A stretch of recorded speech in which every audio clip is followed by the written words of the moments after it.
KPK की सड़कों पे उठा। उसके बाद ये आप देखिए, ये वीडियो आप देखिए, फिर इसके ऊपर हम बात करते हैं। आइए। 19 साल बाद अफगानिस्तान में अमन की उम्मीद रोशन करने में पाकिस्तान के किरदार को दुनिया सराह रही है। ऐसे में सोशल मीडिया पर वजीर आजम इमरान खान को अमन का नोबेल अवार्ड दिया जाए टॉप ट्रेंड बन गया है। इमरान खान वो शख्स थे जिन्होंने दुनिया को बताया अफगानिस्तान के मसले का हल जंग नहीं मुज़ाकरात की मेज है। आज दुनिया ने इमरान खान के इस बयानिए को तस्लीम किया। ट्विटर सारिफीन कहते हैं कि वजीर आजम इमरान खान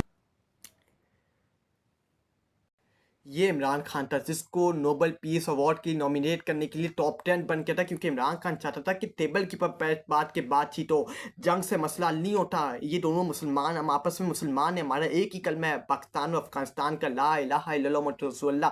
और इमरान खान को दुनिया भर के लीडरान ने तारीफ़ की थी कि आप जो ये कोशिश कर रहे हैं, ये जंग रोकने के लिए, ये वॉर रोकने के लिए, डायलॉग की तरफ जा रहे हैं, ये आपकी जो कोशिश है ये रंग लाएगी। और इमरान खान एक मकबूल टीम लीडर इसलिए बना, इमरान खान अवाम में उसकी इज्जत इसलिए बनी क्योंकि वो एक ऐसा लीडर था जो अपने अपने अपने अपने और अपने मुस्लिम बरादर मुल्क के लिए यही बात करता था कि डायलॉग से मसला हल होगा, जंग से कोई मसला हल नहीं होता। उसके बाद ये जो तरीके लब्बैक पाकिस्तान के पर जुल्म ज़बर हुआ है, ये वीडियो देखें कि किस तरह उनके पर जुल्म ज़बर हुआ है, फिर उसके पर हम बात करते हैं। आइए।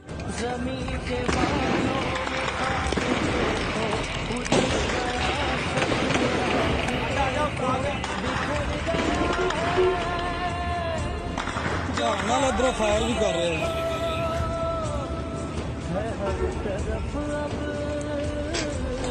शराब देखो, लहू है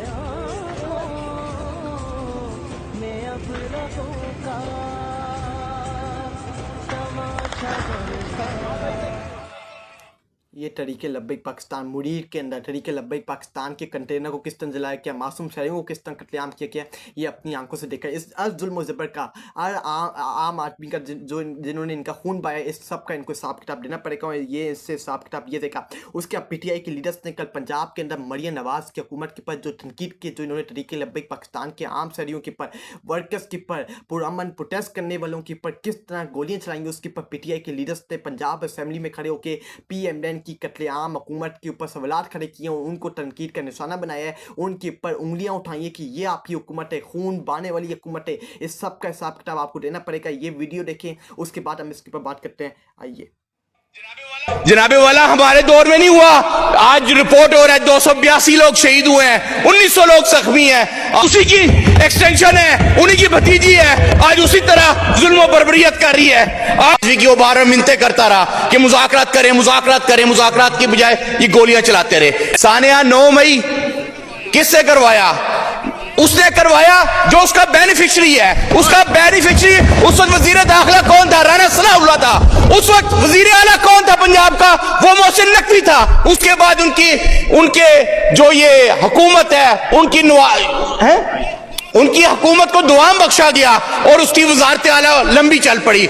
इनकी असलियत खोल के सामने रखती है कि कातिल हैं ये, हर डोर के अंदर आते हैं और कत्लेआम करते हैं। सबसे पहले इन्होंने मॉडल टाउन के अंदर आम शहरियों का, वर्कर्स का कत्लेआम करवाया, उनका खून बहाया, इनका पीछा कट्टी रही वो ये बात। उसके बाद पिछले साल 24 नवंबर को इस्लामाबाद में स्क्वायर हुआ, PTI के प्रोटेस्ट करने वाले आम शहरियों के ऊपर गोलियां बरसाई की, लाइटें बढ़ गई कि उनके ऊपर गोलियां बरसाई की, उनका खुलेआम कत्लेआम किया गया। उसके बाद तरीके लब्बैक पाकिस्तान 13 अक्टूबर अब ये तारीख में लिखा जाएगा कि 3 वाक़ियात, बड़े वाक़ियात, अवाम के ऊपर सीधी फायरिंग चलाई गई, उनका खून बहाया कि वो भी मुस्लिम लीग नून कत्लेआम हुकूमत के अंदर। ये खून बहाने वाली हुकूमत है, ये यजीद है, ये फ़िरौन है जो अब अपने शहरियों का खून बहाते हो। इनका इस सब का इनको हिसाब किताब देना पड़ेगा। जब इनको कटोरे में खड़ा करना पड़ेगा, जब इनके मुंह के ऊपर 2 टमाटर रखेंगे, ये सब कुछ बोलेंगे और इनका हिसाब किताब उस जिस तरह यजीद का हिसाब किताब हुआ, इनका भी इसी तरह हिसाब किताब होगा।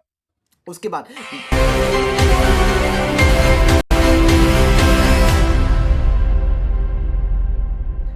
गोली क्यों चलाई है, किसके ऑर्डर्स के ऊपर, किसके कहने के ऊपर, किसकी इतनी हिम्मत जरूरत हुई है कि उससे ऑर्डर्स दिए, कहने का कि इन आवाम शहरियों के ऊपर, आम शहरियों के ऊपर खुलेआम गोलियां बरसाओ, गोली क्यों चलाई है, ये आपका पीछा खड़ेगी। और इस सवाल का आपको जवाब आर में देना पड़ेगा। ये सवाल आपका पीछा करती रहेगी कि गोली क्यों चलाई है, किसके ऑर्डर्स के ऊपर, किसके कहने के ऊपर, किसकी इतनी हिम्मत जरूरत हुई है कि वो क्या है, वो ये ऑर्डर दे के अपने आम शहरियों के ऊपर गोली चलाए। ये आपको सवाल का जवाब देना पड़ेगा। ये पाकिस्तानी 24 करोड़ आवाम आपसे यही पूछी है कि गोली क्यों चलाई है, किसके कहने के पर, किसके ऑर्डर्स के पर आपने गोली बरसाई है। उसके अतिसार रिजवी क्या कहते हैं ये वीडियो देखें, जो मैं पीछे पीटीआई का जो लीडर बात करता पंजाब असेंबली के अंदर खड़े होके कि वो मिनटें करता रहा, ये वीडियो वही वीडियो है, इसको सुनिए सार रिजवी की, उसके बाद हम इसके ऊपर बात करते हैं। आइए।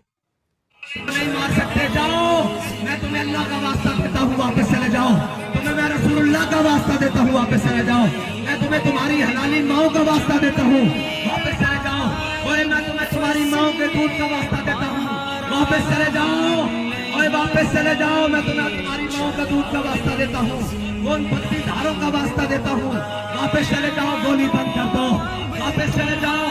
अल्लाह तुम्हें बड़ी इज्जत देगा, अल्लाह तुम्हें बड़ी ये सार रिजवी जब गोलियां बरसाई जाई थी फजर की नमाज के बाद, फजर के टाइम गोलियां बरसाई जाई थी, तो सार रिजवी मिनते कहा था कि रसूल अल्लाह सल्लल्लाहु अलैहि वसल्लम का वास्ता है, अल्लाह का वास्ता है, दूध पीने वाली माओ का वास्ता है, जिसका तुमने दूध पिए उनका वास्ता है, वापसी चले जाओ, उनको ऑर्डर्स दे दो, उनको कह दो कि हम अपने लोगों के ऊपर गोलियां नहीं चला सकते। लेकिन इन्होंने मासूम शहरियों के ऊपर गोलियां चलाई हैं, मासूम शहरियों को कत्लेआम किए, खुलेआम कत्लेआम किए, मासूम शहरियों का खुलेआम खून बहाया है। इस सब का हिसाब किताब देना पड़ेगा। अल्लाह का अज़ाब जो जुल्म ज़बर करता है, वो जुल्म ज़बर के साथ खड़ा होता है, उनकी मदद करता है, उनकी मदद सप्लाई करता है, इन सब का अल्लाह ताला का अज़ाब इनके पर नाजिल होगा, और इंशाअल्लाह इनके पर अल्लाह का अज़ाब भी नाजिल होगा, और इंशाअल्लाह इनको हिसाब किताब भी देना पड़ेगा।